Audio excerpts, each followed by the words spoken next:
Hello मित्रों, राधे राधे। केम छो बधा मजामां ने? तो स्वागत है तमारुं मारी यूट्यूब चेनल माधव एंड मम्मा।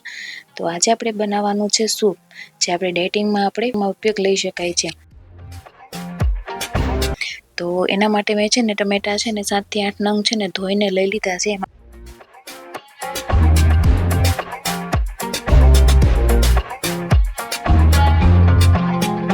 આપણે બાફવા મૂકી દીધા છે અને એમાં આપણે છે ને મીઠું અને 1 ગ્લાસ પાણી એડ કરીને એને 4 થી 5 સીટી વગાડી લેવાની છે અને એનામાં અંદર નાખવા માટે છે ને આપણે આદુ મરચાંની પેસ્ટ કરી લેવાની છે।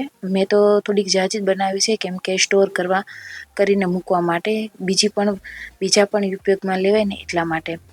તો એમાં આદુ મરચીમાં ખાલી આદુ મરચી છે, એમાં મીઠું કે કોઈ વસ્તુ અંદર એડ નથી કરી।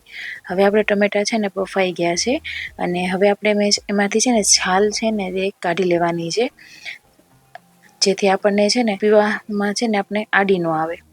અને હવે આપણે એને છે ને બ્લેન્ડરથી સરસ ક્રશ કરી દીધું છે બધા ટમેટાને। તમે જોઈ શકો છો થિકનેસ સરસ છે ને ક્રશ કરી। હવે આપણે એને છે ને 5 મિનિટ માટે ઉકળવાની છે। એમાં આપણે અડધી ચમચી આદુ મરચી અને 1 ચમચી મેં સબરસ પાણીપુરીનો મસાલો લીધો છે। તમારે પણ સબરસ જ મસાલો યુઝ કરવાનો છે, એનાથી ટેસ્ટ સારો આવશે। અને ટેસ્ટ કર્યા બાદ પછી તે તમારે મીઠું એડ કરવાનું છે, જો તમને એવું યોગ્ય જણાય ને તો। અને આપણે મીઠું પણ એડ કરી દીધું છે અંદર।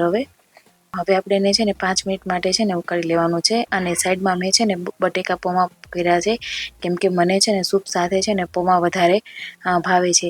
જે આપણે છે ને ડાયટમાં પૌવા ખાઈ શકીએ નહીં છે, તો એની રેસીપી હું તમને છે ને બીજા વિડીયોમાં કહીશ કે પૌવા કઈ રીતના બનાવવા ડાયટના।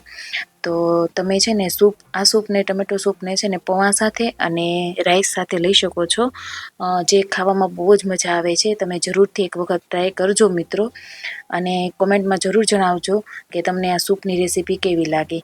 તો લાઇક, શેર અને સબસ્ક્રાઈબ કરવાનું ભૂલતા નહીં, અને કોમેન્ટ જરૂર કરજો કે તમને આ સૂપની રેસીપી કેવી લાગે। Thank you.